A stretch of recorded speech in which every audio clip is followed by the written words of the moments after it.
Yeah. So, I mean, we just need to be careful, when you use the word witchcraft, all of us are Christian. The Bible talks about witchcraft is a work of the flesh, right? Witchcraft is when we are not confident in our own self, and we're then robbing our income, our not lack of confidence on someone else, right? And Chidi talked about it. We see it in the workplace. We see it everywhere. And people use witchcraft when they are insecure. A secure person will give another person the opportunity to grow. But when you're not secure, you're robbing your insecurity on someone else.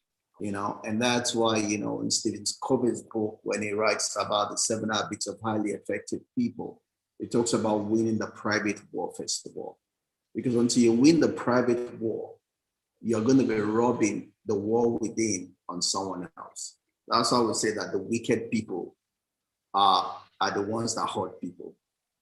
I mean, if you hurt people, right? If you're hurt, there's a tendency for you to be wicked if you have not resolved the issues of your heart, the issues of your own life. You're going to carry that to other people, right? So, I mean, the first thing in life is for everyone to resolve the issues of their life.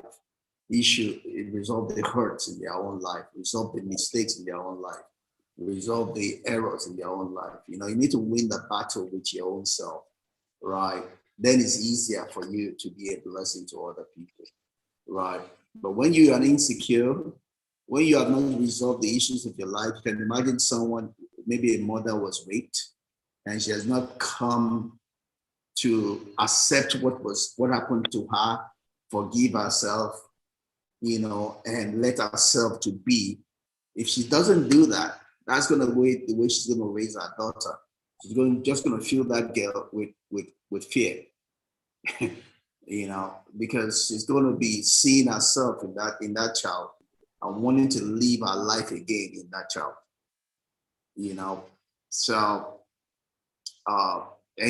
those are the ways in which we affect other people. But here we're talking about how the society itself affects us as a person. So our first responsibility is to ourselves, right?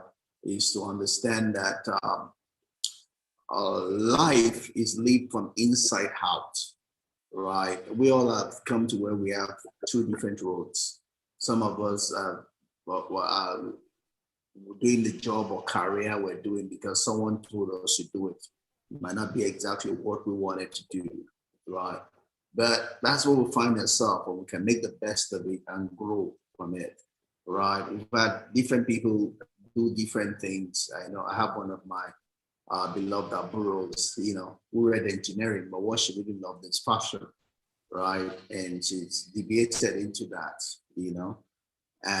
and there were people that read medicine and are doing bakery or different other things, but just to say that we need to help our children to grow from inside out. My last daughter, who could do anything, she at first was running away. She got admission to do civil engineering. Then she wanted to do economics.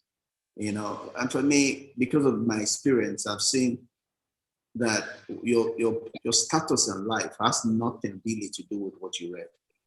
I've seen people that read Yoruba and are doing very well, have become GM. I read some people that read engineering and know where they're not manager. It's all about where your passion is, where you believe God is breathing upon you on. Obviously, we're going to give our children guidance. We're going to tell them how we know. We're going to tell them, if you go this way, these are the options. If you go this way, these are the options. And who says that if they try one, they cannot find their way back, right? You can do it for 2 years, then divert to something else, that when we are all as if it is our life we're trying to live through them, we might raise people that are not happy, even as we are not happy also. And for as long as you're not happy doing what you're doing, you cannot put all of your life into it. You cannot put the whole of you into it. Therefore, you cannot get the best out of it, right?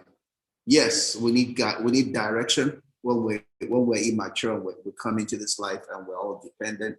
But there's a place where direction has its limit, and guidance begins to be the order of the day, right? When I'm fully dependent, I need direction. But as I grow and I understand myself more, all I need is guidance.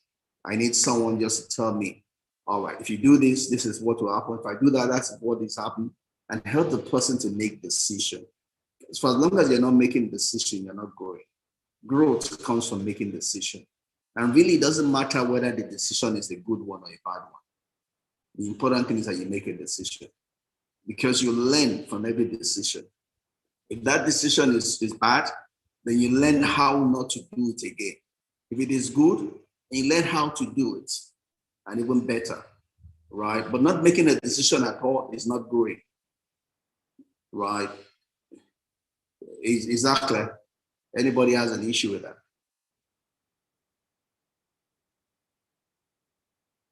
You know, I spent a while chatting on my secondary school alma mater yesterday, discussing the same issue, and one person was just all about whether the decision is right or right, you know. And I tell you, it's irrelevant whether the decision is right or wrong.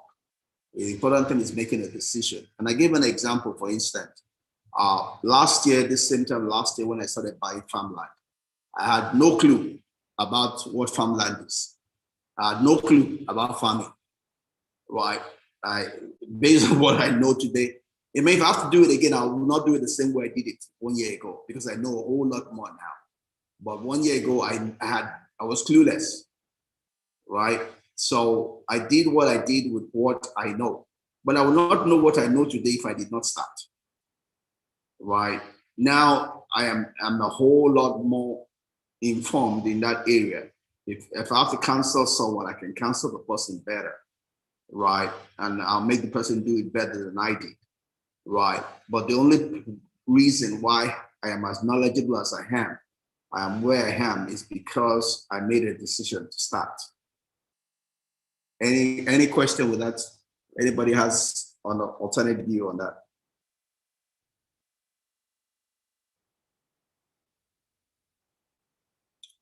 Chidi, are you clear with that? No. Yes, Go ahead. clear.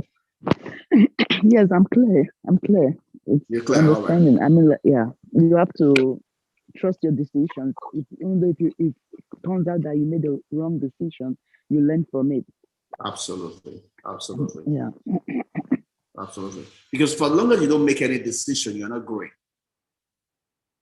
I mean, God has made us to make decisions, right? But you do your best though. It's not as if you just do anything. And based on what you know at that point in time, you make the best decision you can make at that point in time. But you are limited to what you know at that point in time, right? When you make that decision, then you make the best of it. You learn, and next time you have to make that same decision, you make a better one because you have learned.